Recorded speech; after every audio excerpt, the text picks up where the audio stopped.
Dopamin ko'pincha dopamin deb aytiladi. Bu miyada ishlab chiqariladigan neyromediator, ya'ni nerv hujayralari o'rtasida signal uzatuvchi modda. Lekin ko'pchilik buni noto'g'ri tushunadi.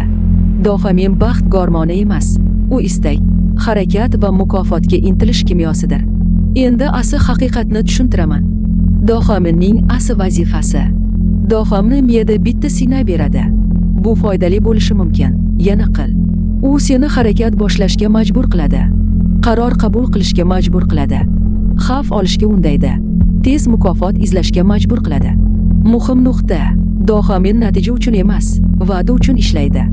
Dopamin qanday ishlaydi? Oddiy tilda, miya biror narsani foydali bo'lishi mumkin deb hisoblaydi. Shu zahoti dopamin chiqadi. Sen harakat qilasan, natija chiqadimi yoki yo'qmi? Bu ikkinchi darajali bo'lib qoladi. Shuning uchun telefonni cheksiz aylantirish, tradingda keraksiz kirishlar, shirinlik, qimor, layklar va bildirishnomalar. Bularning hammasi dopamin orqali boshqariladi. Dopamin va baxt o'rtasidagi farq. Dopamin xohish uyg'otadi, yana qil deydi, stress va hayajon beradi, qaramlik hosil qiladi.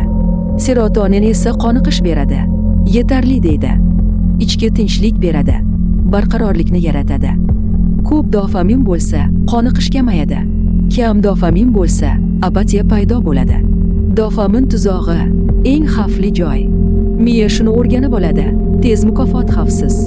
Natijada sabrsizlik paydo bo'ladi, disiplina buziladi, rejasiz harakat ko'payadi, uzoq muddatli foyda yo'qoladi. Ayniqsa traderlar uchun bu juda xavfli. Traderlar uchun haqiqat: tradingda kutish kam dopamin beradi, impulsiv kirish esa tez dopamin beradi. Shu sababli ko'pchilikda bilim bor, lekin natija yo'q. Muammo strategiyada emas, muammo dopaminni boshqara olmaslikda. Muhim xulosa: dopamin seni baxtli qilmaydi. U seni harakatga majbur qiladi. Kim dopaminni boshqara olsa, kim kutishni o'rgansa, kim tez mukofotdan voz kecha olsa, o'sha odam yutadi. Videoni oxirigacha ko'rgan bo'lsang, keyingisi yanada muhim bo'ladi. Obuna bo'lishni unutmang.